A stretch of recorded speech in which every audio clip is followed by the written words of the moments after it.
I'm Frank Licari, a first-generation Italian actor, TV host, and filmmaker. Growing up, family, community, and yes, food was everything. My mother and grandmother taught me that one thing you should never sacrifice is the quality of your food and drink, and olive oil always played a major role. I'm Fil Bucchino, a Florence-born, Toronto-bred ex-punk rocker and olive oil expert. Today, my obsession with olive oil has me traveling the world and bringing me back to Italy year after year in pursuit of the divine gift of nature I like to call liquid gold. Together, we're traveling from region to region throughout Italy to connect the past to the present and bring you the future. In the world of olive oil.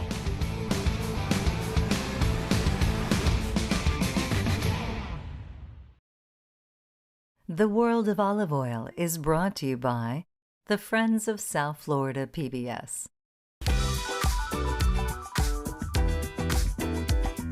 From soaps, detergents, and cosmetics to helping with inflammation, sleep, and heart disease. And yes, frying, sauteing, drizzling, and dipping. Olive oil has many uses. Considering it's been around for almost 8,000 years, it's only in the last 30 or so that it's really come into its own. With roots in the ancient Eastern Mediterranean, it was once considered sacred and used for religious purposes. Today, it's evolved and loved worldwide. But do you know where the olive oil on your table comes from? How olive oil differs from region to region, country to continent? Or even how to pick the best olive oil for your taste? Welcome to Italy, the most biodiverse country in the world of olive oil. Unsurprisingly for a former rock musician, Phil is late. So, I'm stuck having to enjoy Italy by myself for a few hours while I wait to pick him up from the airport. Tough life.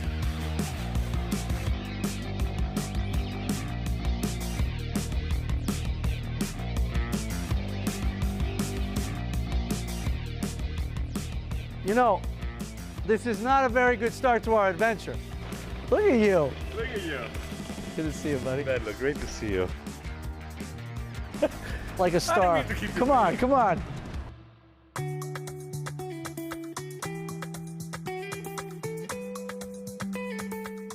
After a slight delay, we finally made it to the slopes of Mount Etna, Europe's largest and most active volcano.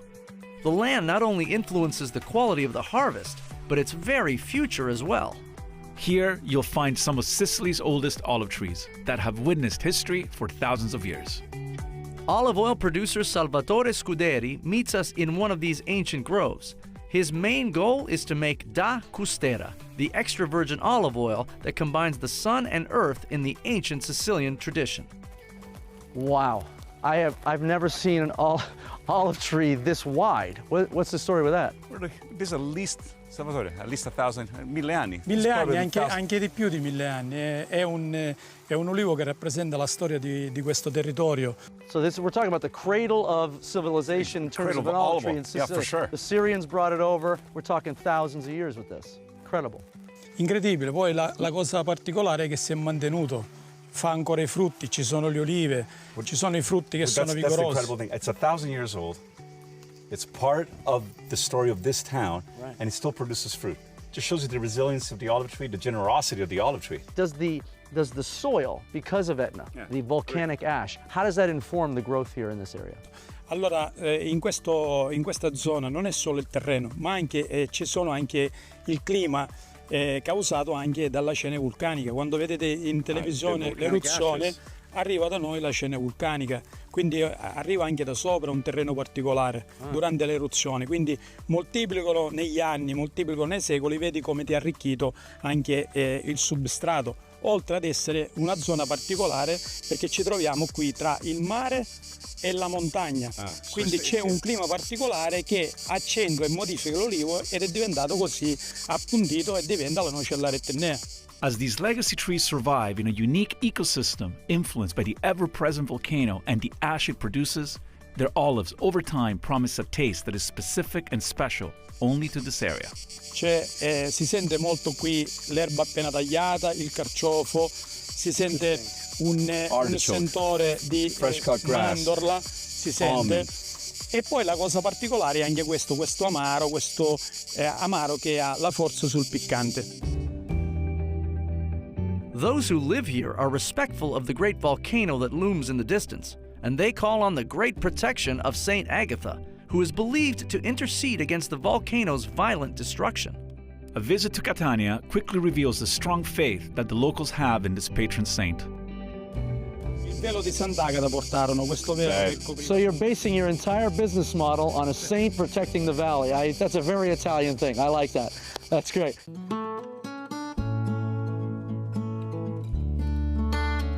Before heading to our next location on this beautiful island of Sicily, Salvatore urged us to visit Bronte, a town famous for its treasured pistachio nut. Grown in the same volcanic soil as the olive trees here, these nuts are so special they've even been granted government protection. At Fucina di Vulcano, we take a quick cooking class from Chef Sandro and learn the art of pairing extra virgin olive oil with local pistachios to make culinary masterpieces. La condizione in maniera importante perché noi tra l'olio e il pistacchio andiamo a creare un pesto di pistacchio. Precious pistachio culinary delights combined with Salvatore's olive oil? We felt so lucky. Until we didn't.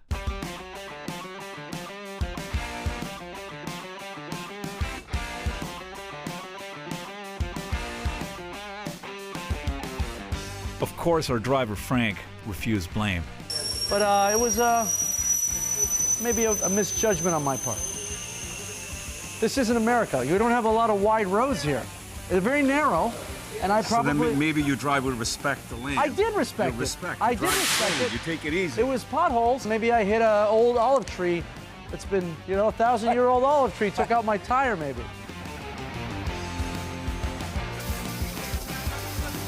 I was thinking maybe we just needed a smaller car to negotiate the narrow roads.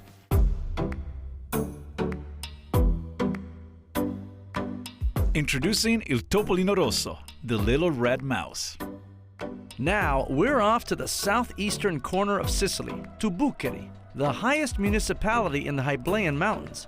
It is wildly considered one of Italy's most beautiful villages. Here, the business of olive oil is a long-standing Spano family tradition. For over 5 generations, pride and perfection is melded into every harvest. Maria Grazia and her sister Tania have taken over the family business and pick each and every olive by hand. The result is an award-winning and world-renowned olive oil. Ciao, Maria Grazia. Come va? Che bello. Che bello rivederti. Grazie per l'accoglienza. Felicissima di vederti, un piacere. Sempre. Maria Grazia meets us and proudly shares what makes their variety of olive oil, Tonda Iblea, so rare and diverse. This is called Sant'Andrea Valley, and this is the olive oil valley, because here there is the production of Tonda Iblea. And beautiful Tonda Iblea. Beautiful Tonda Iblea, see? Very balanced olive oil. This particular extra virgin olive oil originates from ancient orchards fed from an underwater volcanic complex millions of years old. The olive trees also benefit from excellent day-to-night temperature swings, as well as a soil rich in minerals. And this place is very old. Of course, my family owns it since the end of the 19th centuries. We don't have new trees. And the difficulty is also in picking them. Of course. Because here you cannot use any mechanical thing, because they are very old and delicate. Exactly. Yes, you can damage them if you shake, for example. Sure. So we have to pick by hand. 10,000 trees by hand. Yes, every year is like this. Inside the old mill, there is evidence of generations of olive oil production, a reminder to Maria Grazia of the legacy her father left her. Yet she and her sister struggled in the beginning to prove themselves in a man's world. I had some difficulties when my father died, because I had to take the power. Take charge, Yes, the charge. Today, it is her mission to set the record straight about extra virgin olive oil and elevate it to the status that wine enjoys. Many people think that wines and olive oil has more or less the same history, but it's not like this. Not at all. Not at all. Because people start to have a real culture about wines. They are able now to distinguish between a wine and another, one region, the production of one and the other. With olive oil, we are at a lower level, because olive oil is a word and they put everything inside. There is no real distinction, no? Yeah. And so we have to improve. Recently, I think, and there's a couple points that makes me think of. Recently, I think they've said this is Italian olive oil. Right. This is Greek olive oil. It means nothing. It means nothing. Great point too. Right? People just always say, well, you know, I'm from Italian. Lebanon, it's amazing. I'm from Italy, it's amazing. I'm from Greece, it's amazing. It's about the production, it's about the era, it's about the care. Right. You know, Maria Grazia looks through every single phase, because unlike wine can be corrected post-harvest. Olive oil cannot. Maria Grazia's trees are protected by local authorities because of their proximity to the remains of the 13th century Gothic church of Sant'Andrea. Here, the Knights Templar worshipped among what many consider the Tree of Peace. It's a sign of peace. It's a sign of peace. Of course. I mean, the peace that you're feeling it's the here symbol of peace. I always have thought something that, an important thing according to me, Jesus Christ decided to spend the last night of his life, and he knew that the day after he was crucified, not in an orange garden, but in an olive tree grove. Which is what Gethsemane is. Yes. It's an olive grove, and for those of us this that is don't the know. reason why the olive is the symbol of peace, of brotherhood, of a united world. Olive oil is the great connector. It connects people. It brings people together. It's the one thing, again, it's the one thing that we all agree on and we all want, and it's beautiful. Olive oil lives on when you share it. Absolutely. Yes. And I think we've proven one thing today, that Jesus was Italian. Yes, of course.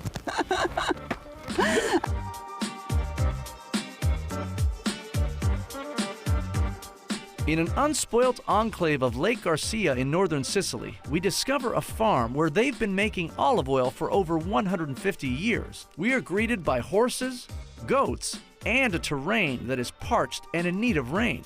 Out of a newly built farmhouse walk two men who are living their dream. Buongiorno. Benvenuti. Welcome. Come va? Bene, bene. How are you? Frank. Bene. Ciao Paolo. Hello, Phil. Sergio. Benvenuti nella nostra proprietà, Grazie. nel nostro piccolo mondo. Grazie, bellissimo, fantastico. Beautiful. Owners Paolo Miceli and Sergio Sensat bought this farm after a successful career in advertising. Although Sicily is one of Italy's largest producers of commercial olive oil, Miceli and Sensat has shifted their focus to biodiversity and protecting the natural resources of the region. Around at 50, because we are the same age, we think, what do we do for the rest of the life? We want to stay to live in a big city, do this work very stressed, or we want to change life, we want to dedicate to something that we love. And So you picked an easy business. yeah, and Olive oil. Not only thinking about ourselves, this project is of the land, That's right. taking care of this piece of land. We are only passing by for a few years, and those trees, if things go right, are going to be here in 2,000 years. And like we always say, like, you know, Yeah. people that take care of olive trees, they're almost like custodians. We're That's- guarding it for the next generation. That's it. Beautiful. It's our That's job it. to take care of it now, That's and it. hopefully you're inspiring enough people that the next generation wants to take care Yes, of it. Right. that's what we want, to Exactly. inspire. The organic and self-sufficient operation of this land and the cultivation of its olive trees takes care of an entire community, which in turn benefits the environment on many levels.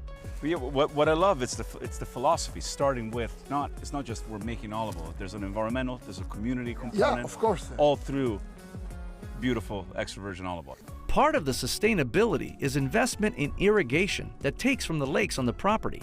Other methods, such as keeping bugs at bay without pesticides, is what makes this farm truly organic. We are seeing how many illness and things are because of what we are eating. I mean, it's so natural for us to take care of the land we are in. So being organic is you can't use pesticides. Right. So the fruit, because at the very end, and what's an olive is a fruit. Right.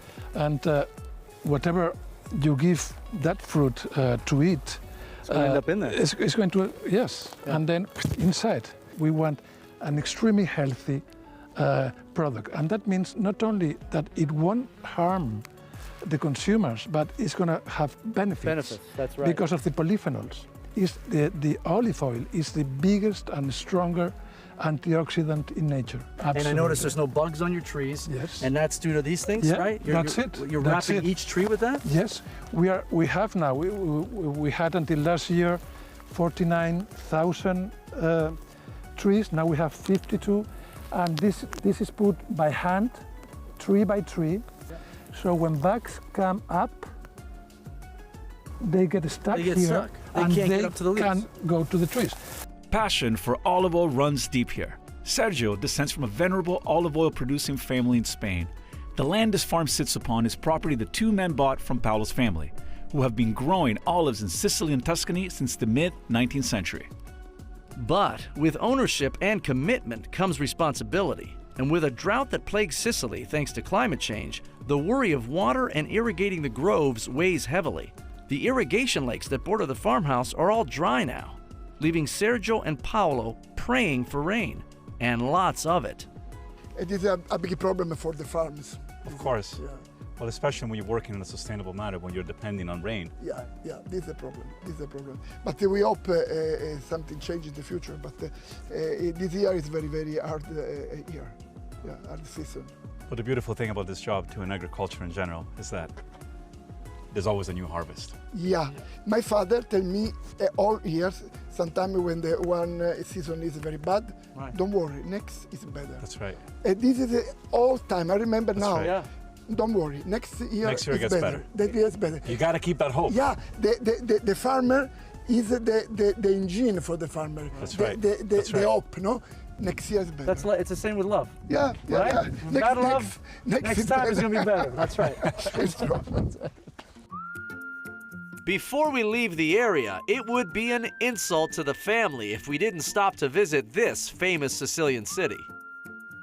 I've never been here, but I've heard about the place. I've never been here Right? either. So- I've always wanted to be here. But we are in the heart of Corleone. And who are we here to see? We're here to see Pasquale, Mimmo, Marino. To get it, because usually I wouldn't think to come here for information, right? Usually very tight-lipped. I wouldn't be asking for directions now. Right. So whichever one of us goes down first, the other one goes for help.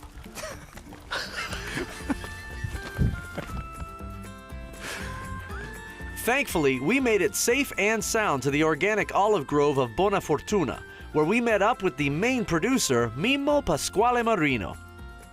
Sì, sono Mimmo Pasquale Marino e mi occupo di Buona Fortuna da 11 anni. Mi sono formato come PhD botanist. So you're an agronomist. It's an agronomist. Yeah, he's a PhD. An agronomist. in PhD in agronomy. agronomy. I didn't know that. in either. botany. In botany. Yeah.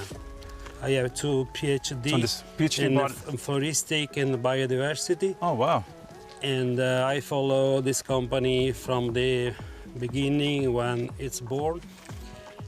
And one of the most big challenge was to create a pristine place because the traditional agriculture uses a lot of pesticides. During the first 2 years, we spend a lot of energy to clean everything, remove all alien species. Which is more difficult. Yes, Sure. more difficult, and activate a lot of regulation inside of the company to protect the wild animals, the wild flora, and all habitats we have here.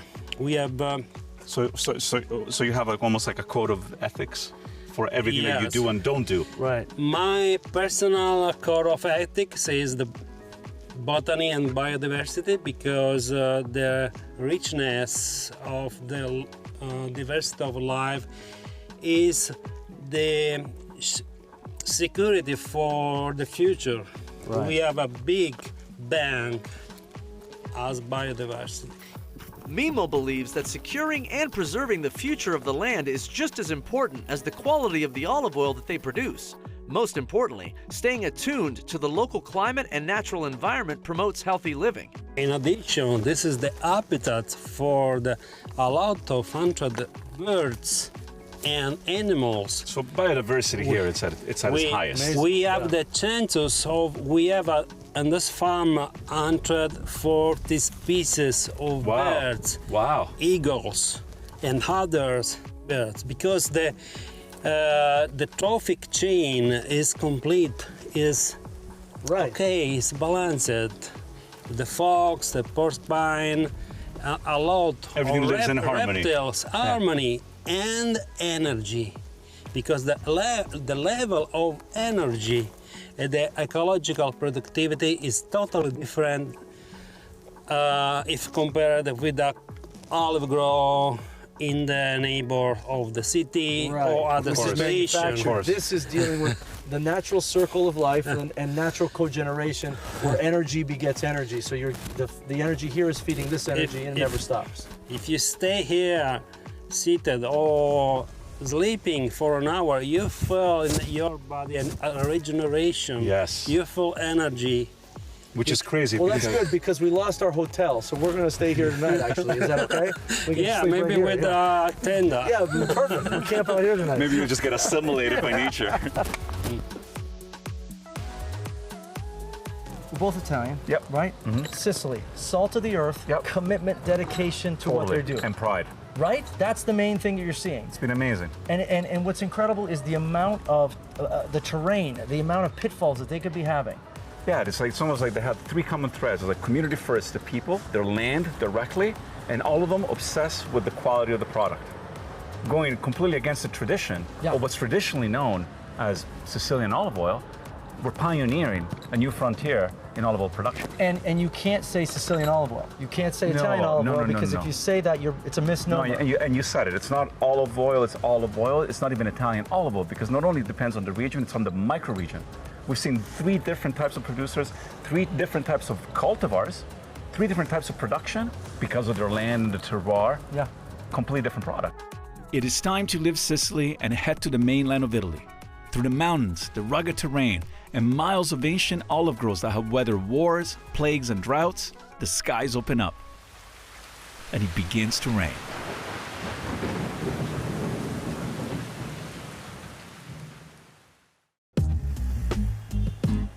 We're in Napoli, Italy's bold and brash city with a high intensity like that of its volcano, Mount Vesuvius. Here, we find ourselves in the birthplace of pizza and home to one of the best pizzerias in the world, 50 Kalo.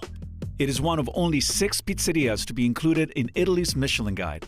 Owner Ciro Salvo credits his success on sourcing products from the surrounding area.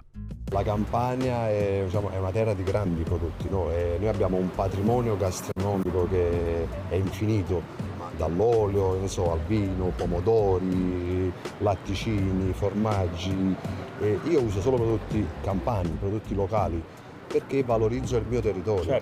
Ciro also values one of the most important ingredients for his acclaimed pizza, and that is, as you might have guessed, top olive oil.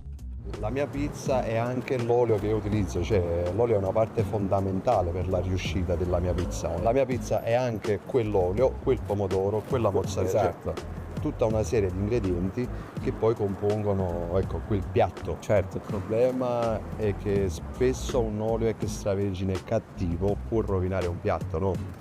Perché lo rende di sapore sgradevole proprio. Yeah, like a rancid oil will ruin the dish. We're not going to put a rotten tomato on our pizza. That's right. But yeah, we do that with olive oil every single day. Bisogna capire che l'olio in ogni preparazione è un ingrediente principe, è importante, deve avere la giusta importanza, il giusto risalto, perché riesce, se si sceglie l'olio adatto a quel tipo di preparazione, si riesce anche a valorizzare l'intera preparazione, l'intero piatto.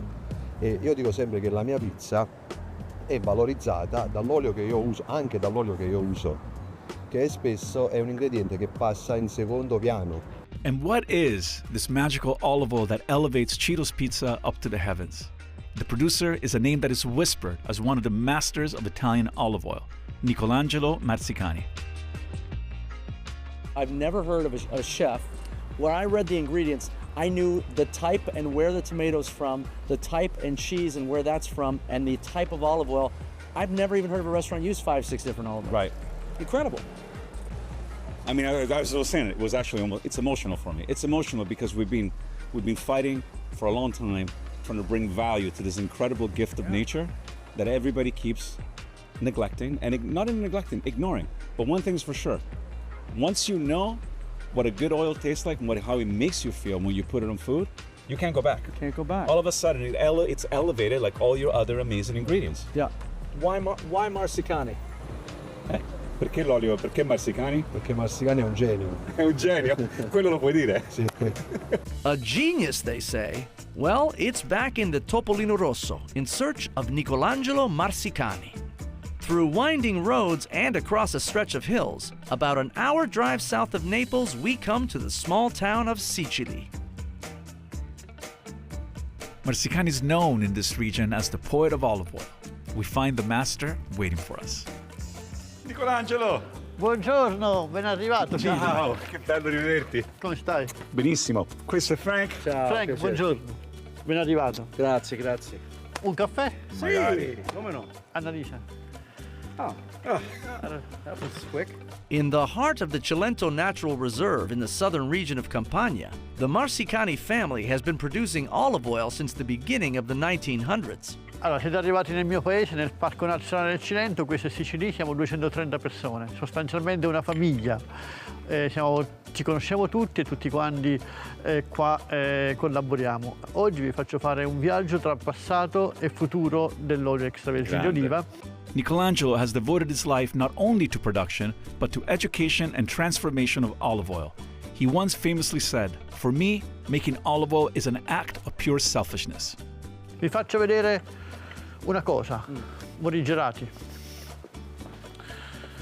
Quello è il nostro capoluogo e vi porterò a visitare un frantoio del 600. The ancient frantoio, mill or olive press in Italian, is an eye-opener. Extracting olive oil was no small feat hundreds of years ago. First, the olives were crushed using an ancient stone grinder. Then the paste was spread onto woven mats called fiscoli and pressed to extract oil, giving rise to the commonly used term first pressing.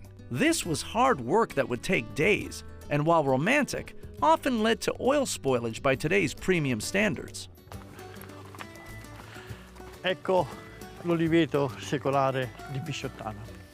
Nicolangelo, these are 100, 200, 300? Quanti anni hanno? How many years? Hanno circa 300 anni. Quella era un casolare di transumanza dove nella parte inferiore stallavano le pecore, quindi dormivano le pecore, e nella parte anteriore i pastori che venivano da paesi più alti e venivano a svernare in questi posti. Wow, look at that. So we're coming here and pass the winters in these places. Amazing. Amazing, yeah, and there's nice coverage too for them. Now, all of this being more difficult to, I mean, I'm thinking like we're on a hill, irregular growth, everything that we looked at is sort of straighter. Yeah. This must be more difficult to harvest. Questo è molto più È difficile. difficilissimo. Noi abbiamo conservato questi oliveti non per business, ma sostanzialmente per testimonianza di un mondo che non c'è più. That's beautiful. Queste sono le nostre radici, è l'olio e l'olivo dei nostri nonni, dei nostri antenati, ed è giusto che noi li proteggiamo. Sei proprio uno di scienza. No, sono uno che cerca di fare oli buoni. Nicolangelo uses modern methods of producing quality olives by considering the soil and pruning the trees in a way to allow maximum sunlight on all sides of the tree. Harvesting a healthy olive is only the beginning. Once picked, a series of irreversible changes like oxidation begin to take place. The poetry comes into play when science meets precision. Enter Marsicani's cutting-edge mill. These are the millers. This is the first, I mean, when we talked about cold pressing, pressing doesn't exist anymore. No, it's an extraction and an elaboration of the olive. So here it's the first process where the olives get washed and they get cleaned and they come through these different crushers. Yes. And they get crushed. This is the first crushing. Right. In the next room, Nicolangelo explains the olive paste is brought here for malaxing, separation, and filtration. In tutto questo vi devo raccontare una storia. non sono le macchine a fare l'olio, è l'uomo.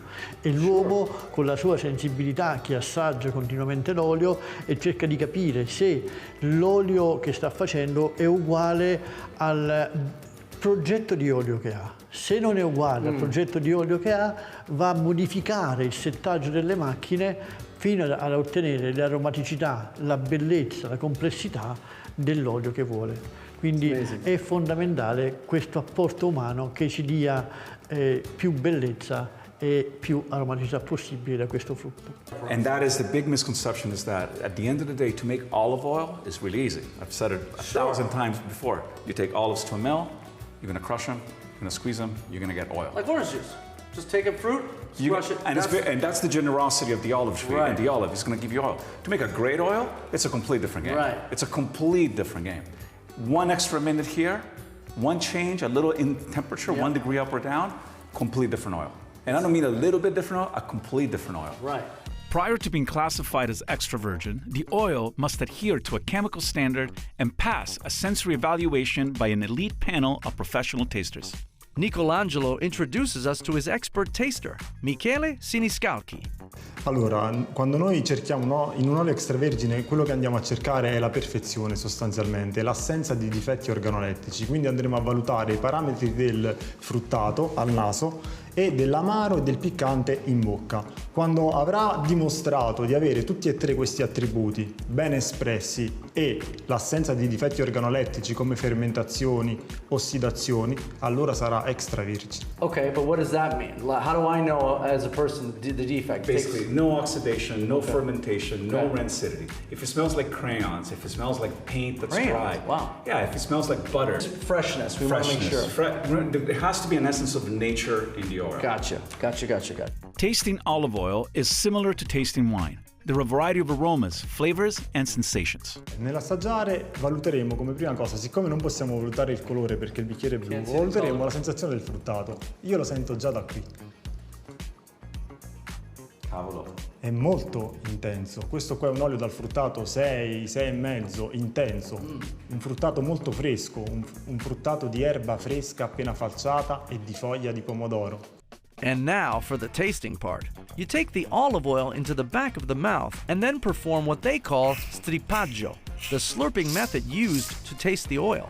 Okay, it's not as sexy as tasting wine, I'll admit, but the slurp emulsifies the oil, and once you swallow it, the flavor becomes apparent. Ooh. Wow. This is delicious. Questo è soltanto olio con una piccola componente di biofenoli, che è la parte più importante e che fanno esprimere queste sensazioni, questi profumi. And listen, the beautiful thing about this is you don't have to be an expert. This is obviously very technical, it's very scientific. At home, it has to smell good, it has to taste good. Vi ringrazio per questo assaggio. Nice work. È stato un piacere. Piacere always. I'm gonna keep your rules, okay? Well, now we know what puts the extra in extra virgin olive oil. A fruity smell, a bitter and spicy taste, and absolutely no fermentation or oxidation defects. As Caesar would say, veni, vidi, vici. We came, we saw, and we conquered the understanding of what makes great extra virgin olive oil. Speaking of Caesar, it's now off to Rome and to the Colosseum. You can find olive groves all over Italy and in the most unexpected places. In fact, such a surprise exists right beside the Colosseum in Rome. When you venture into the archaeological park on Palatine Hill, you can stroll along the pathways and rows of olive trees, just as the ancient Romans did. Rome resident Simona Cognoli, an educator and communicator on olive oil, tells us that olive trees were here long before the Colosseum. Diciamo che l'olivo è arrivato in Italia, quindi a Roma, grazie alle popolazioni del mare, quindi storicamente che diffusero la coltivazione, quindi anche ai greci per esempio, eppure loro i greci vennero in Italia e fu tutto uno scambio di culture. Diciamo che gli antichi romani forse sapevano anche qualcosa più di noi riguardo all'arte olearia, perché in questo innovarono molto. Loro conoscevano già quali erano le zone migliori dove si produceva, incentivavano il commercio, ovviamente avevano un fiorente commercio di olio d'oliva e soprattutto anche nell'arte olearia. Per esempio loro già sapevano che l'olio migliore si otteneva dalle olive verdi. And not black olives, which by the way, green or black are the same olive. The olive is a fruit, and the black olives are just more mature. L'olio che si otteneva dalle olive, quelle black olives, che cadevano a terra, ripe. Very mature, ripe olive. Yes. Yeah. Era destinato all'alimentazione degli schiavi, per le bestie, quindi... Interesting. Back in the day, the almighty olive was a huge commodity, and even more important to the Roman Empire than wine. Per la pulizia delle statue. Right, more important. He gave you light, he gave you food, he gave you ointment, he gave you medicine. Right. Yes, light in the city, yes. And in the Eternal City at the Court Hotel Bar, it is olive oil that also gives you a delicious martini. We are very focused on flavor, so we try to give you the best fifth essence of extra virgin oil, or EVO. So what we do like a redistillation by rotovaporator of gin and Tuscany olive oil, extra virgin olive oil. And we also create like a flavor, like an aroma, liquid aroma with bread, roasted bread. Oh. So in Rome, in Italy, normally this kind of food, the name is a bruschetta. Bruschetta, so roasted bread, touch of salt, and extra virgin oil. World-famous mixologist Matteo Zed created this cocktail as a nod to his Italian culture by reimagining the quintessential martini. It's a liquid interpretation of a bruschetta. Exactly. This is our martini bruschetta, so bruschettini. I love it. As we've learned, olive oil in ancient Rome was a significant part of daily life. Used as a staple food, it was also used for religious rituals, personal hygiene, lighting, cosmetics, and medicine. As we're about to find out, the health benefits of extra virgin olive oil are enormous. You know, I'd never been to Campania before. Oh man, I love Campania. Often, when we talk about extra virgin olive oil, we don't often think about Campania. Yeah. But Campania, I mean, when you think about Nicolangelo Marsicani, where he's at, in the middle, literally in the middle of the mountains, and taking that knowledge and the experimental things that he's doing to raise quality of olive oil and exporting it worldwide is phenomenal. And getting it to Naples, where Ciro's using it in his pizzas, and he's doing amazing work And too. you know, Ciro's work is phenomenal because he's one of the few that looks at extra virgin olive oil with the same importance of an ingredient as he does with everything else that he selects in the food, which we've been talking about. That it's definitely not an invisible ingredient. Yeah, and then of course Simona educating people, and like that's... Simona's been a pioneer for years and just keeps pushing and forming people, educating people, and bringing more elevated human beings into the world of olive oil. Now, we take Il Topolino Rosso north towards Umbria in search of why olive oil is considered the perfect ancient health elixir for today's world. Visiting the picturesque region of Umbria means driving through a Perugian landscape. We finally come upon Terre del Papa, the largest olive tree plantation in Italy, with over 500,000 trees of 16 different varieties. Within the Sea of Groves, we meet well-known dermatologist and best-selling author Nicholas Perricone, the doctor who literally wrote the book on the benefits of olive oil for health and beauty. In ancient Rome, when they'd go to the baths, they would massage with olive oil, then they would scrape it with a sharp stick. And they had all this anti-inflammatory effects on the outside. But what I'm working on now, which is really important, there's pretty good data right now showing us that if you take olive oil, it protects a part of the cell called the mitochondria. And the mitochondria is what we make energy, but it's critical because we now know that air pollution, and the tiny ones, it's called 2 microns, gets into the mitochondria and toxins us. So my work I'm doing now with Yale, and we're doing this independent study, we want to prove that maybe a tablespoon of olive oil every day would protect the mitochondria from air pollution. Wow. So that's the important And part. is that like raw right in? You're not just as using it with food, but you're taking it as a teaspoon like you would like medicine, right? Yeah, like medicine, but it tastes good. Amazing, yeah, the right stuff. Delicious. Sure. If we put a little tomato sauce in there. Absolutely, yeah, you're enjoying your medicine. I like that. Yeah, it's amazing that you can actually have a great taste and something that's amazing for you. History tells us everything. Yeah. But I'm so enthused about this and what we're doing now, and I think we can change the health. So if I can just get people to eat the anti-inflammatory diet, try to stay away from sugar. It's just pro-inflammatory. You take it and just a huge burst, but olive oil is going to save us. I love that. Olive oil is going to save us. Yeah, that's good. I like that. And, you know, it's funny. We're just rewinding the clock, right? We're going back 8,000 years and saying what? Eat well, eat healthier, have a healthier lifestyle, walk. A balanced lifestyle. A balanced lifestyle, right? Be with people. We're not good food. You know, the fact that this is hard to get through to people. I know. And you know, a glass of wine is pretty good too. Especially around here. Absolutely. Olive oil is rich in antioxidants, and when applied to the skin, may even help prevent premature aging. The Del Papa family are working on various olive oil ventures that go beyond the producing of olive oil for consumption. Recently, they've been working on a skincare line that combines cutting-edge technology with age-old beauty secrets. It was actually me and my brother who decided to try to have our own skincare line. To do that, we had to invest in research. We had to work a lot on our formulas. We actually got a manufacturing patent on a special ingredient called sodium olivate, which is essentially a special type of ingredient that comes from olive oil and olive oil fatty acids. And it's a natural ingredient. Yeah, correct. Fully extracted. Correct. Dr. Perricone is an amazing scientist, and he was a pioneer of what we're doing here right now. Our customers, they call our brand the Mediterranean diet for your skin. Other future projects of the Del Papa family include using part of their land for agritourism.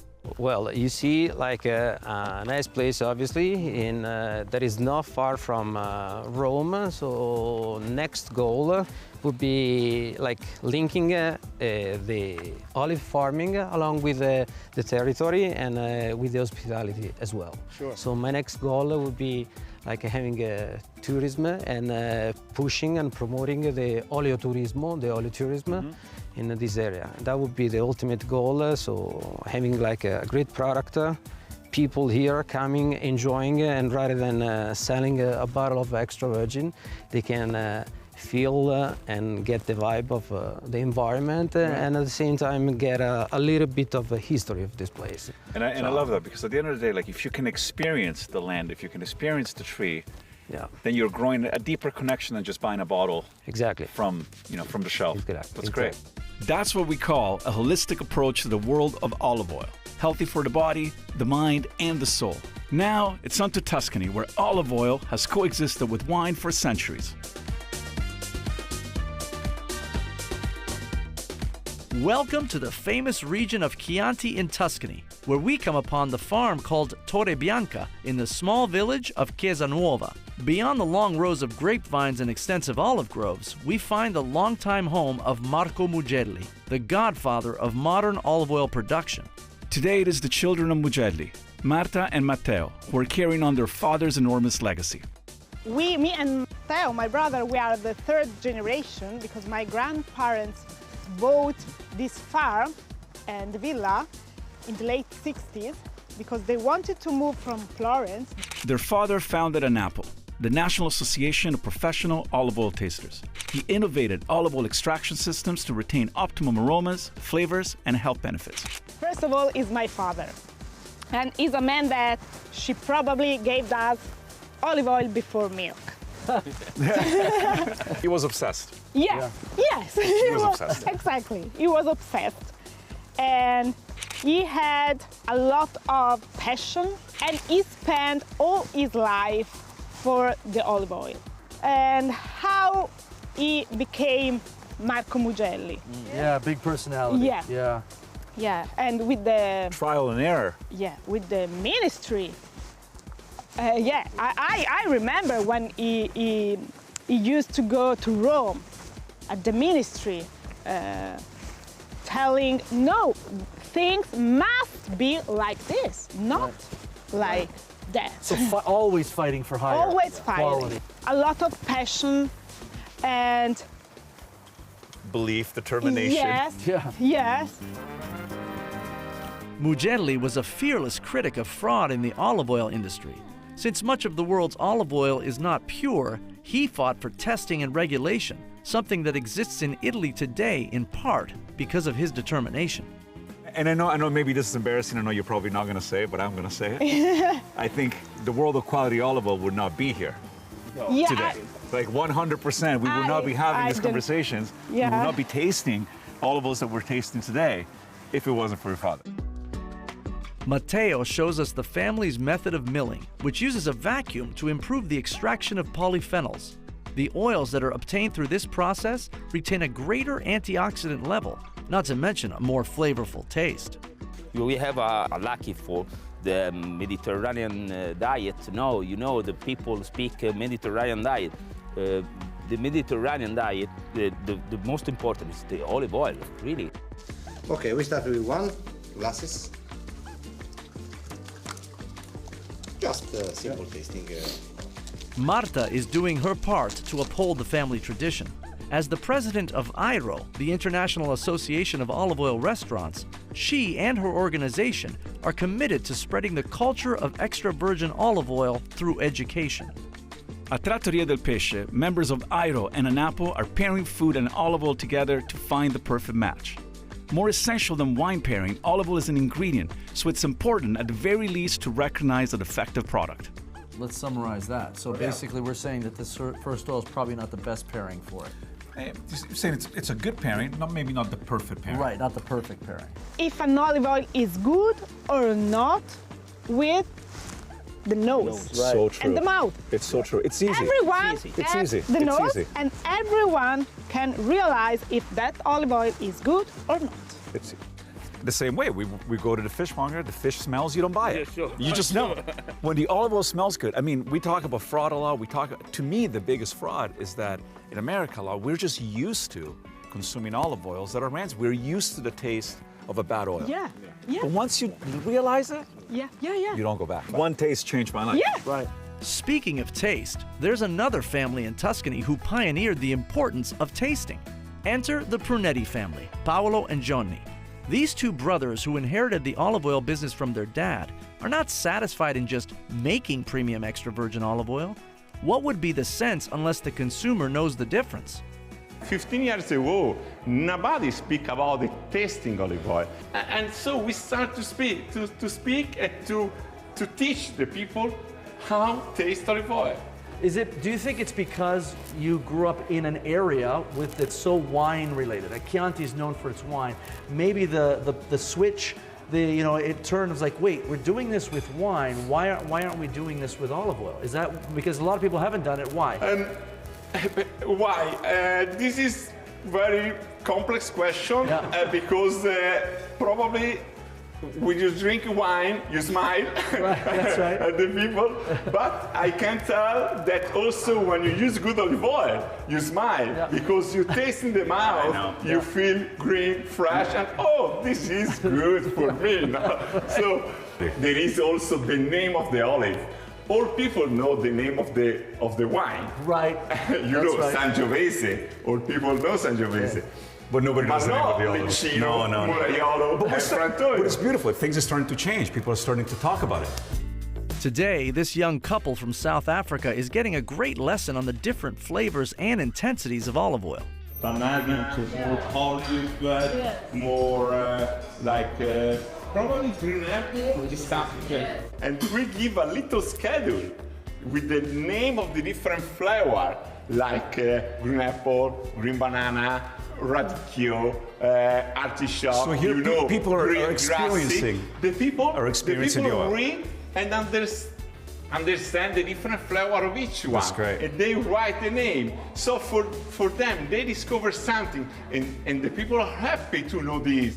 Of course, we can't forget that we are in the land of Chianti, where every year thousands of tourists flock to the area to taste the Italian red wine with the famous DOCG stamp. But now, in order to highlight the importance of provenance and varietal in olive oil, Johnny Prunetti champions the same stringent guidelines using a DOP stamp, which stands for Protected Designation of Origin. Inoltre garantisce il consumatore che tutti gli oli, prima di essere imbottigliati, sono assaggiati da un panel esterno che non solo certifica che l'olio è extravergine di oliva, ma è un extravergine di oliva di alta qualità con delle caratteristiche specifiche come richieste dal disciplinare di produzione dell'olio DOP Chianti Classico.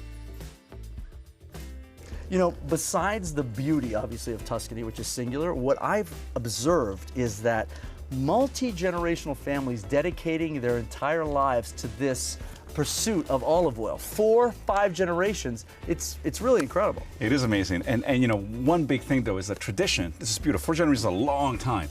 But because it's traditional, and this is a mistake that we make a lot, traditional is not synonymous with quality.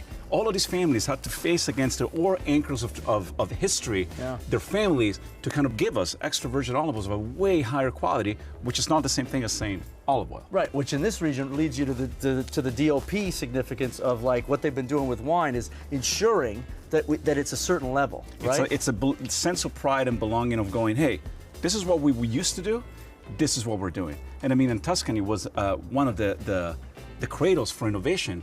We have to thank some of the research that went in to realize the level of extra virgin olive oils that we're getting today. Yeah. After visiting the Mugelli and Prunetti families, Phil had one more surprise up his sleeve for me. Welcome to Osteria, one of our rescued groves in the heart of Tuscany. Many years ago, I decided to dedicate a good portion of my life to ensuring that no olive grove was ever abandoned. So, as you were walking through this right now, what's your reaction? What's your feeling right now every time you come back to this? So, I mean, right now, for me anyways, there's a sense of crazy emotion and almost shivers going through it. Because I mean, 3 years ago when we started working on this grove, it was an impenetrable forest. I mean, this grove has been abandoned for 25, 30 years, more or less. And then there was a fire that basically took everything out. But as you can see, there's, a lot of these trees are, most of them, it's all Moraiolo trees. These trees are all thriving right now. They're full of olives, they've regained their energy, showing again the resilience of the olive tree. Phil and his partner Andrea Pagliai spent 3 years bringing this olive grove back to life. But for Phil, it's more than just about olive oil. It's about helping a community sustain itself. Obviously, as you're driving through here, wasn't the only abandoned in this region. We have a lot in Tuscany, right? Oh, I mean, yeah, and it's the reason why this mission and this project started. I mean, it's hard to believe that we got Florence at our shoulders, huge tourist hotspot, and about 66% of the area is abandoned. By producing a great extra virgin olive oil, Phil and Andrea are helping the community reconnect to their land, their food, and their history.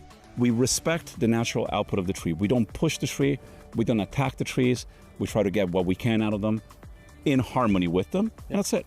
Well, and let's not let it slip by that if you're buying high quality olive oil, you're not only getting a great experience, but you're supporting this. That's right. This type of community That's rebuild. right. You're keeping it alive. Right, right.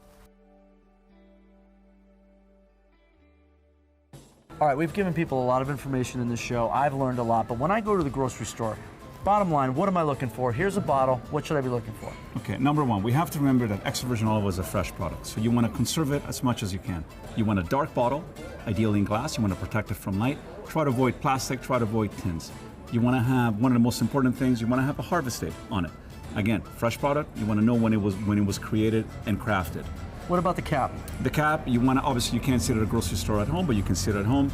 You want a cap that will try to reduce the amount of oxygen that gets into the bottle and avoids, that you can't break it, so you can't refill it in case that you're at a restaurant. So you want to have as many certifications as you can. Now having a DOP certification lets you know that it comes from an area, it's protected, and there's, analysis, more testing done to it. What about filtered or unfiltered? Should I go for 100% filtered? You want to stay clear from any unfiltered olive oil. It's a marketing scheme to speak to being artisanal, but in reality, it helps the oxidation. It speeds up the oxidation of the oil. Okay, and I see a lot of bottles with a lot of fancy Italian names. Is that where I should be going? Great question. They're cool. They sound great, but you want to be avoiding things like extra light olive oil, light extra virgin olive oil. Anytime that you see anything but extra virgin olive oil, it is most likely lampante oil, basically unfit for human consumption, that has been refined, blended with some olive oil, and sold as olive oil. I bring it home, I've opened it, how long do I have to use it, and where can I store it? Okay, you're gonna bring it home, you're gonna look at the cap, you're gonna smell it, you're gonna taste it, hopefully it tastes delicious. Once you open it, you got about 4 to 6 weeks before you start starting to lose some of the natural benefits of that oil. And if you're not gonna open it, you can keep it in the dark, away from the heat. We tend to put it by the stove, try to keep it in a dark place. And at that point, it can last, if it's fresh enough from harvest date, 12, 16, 18 months, no problem. We decided to end our Italian trip in a flavorful Florentine celebration with a meal at highly acclaimed Ristorante 588, where Chef Andrea Perrini makes olive oil the star of the show. In cucina abbiamo circa 90 fornitori, tutte piccole aziende dove andiamo a prendere tutte piccole, diciamo, piccole ingredienti che ognuno produce. C'è il produttore di fichi, che da dove prendiamo i fichi una volta l'anno. Abbiamo quello delle pesche, i formaggi, andiamo per tutta la Toscana.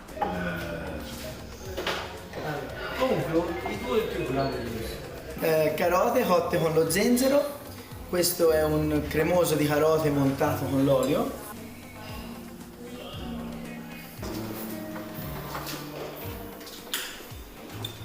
Oh my god. None of these things are just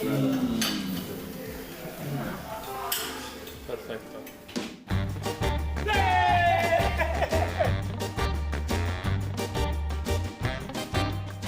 From fine dining and local pizzerias to skincare and healthy living to agritourism and regional traditions, olive oil is the fundamental connector of the Mediterranean culture. Here's to the great tree that transcends borders, languages, and religions and has created nourishment for thousands of years. Now it's time for us to head home and continue the adventure as we explore the multitude of possibilities and flavors in the world of olive oil. Torna con me, ti porterò in un posto nuovo. Torna con me, riaccenderò il tuo fuoco. Tu non sai che il tuo amore è una fiamma che ora brucia, brucia tutta la mia anima. Torna con me, torna con me. The World of Olive Oil was brought to you by the Friends of South Florida PBS.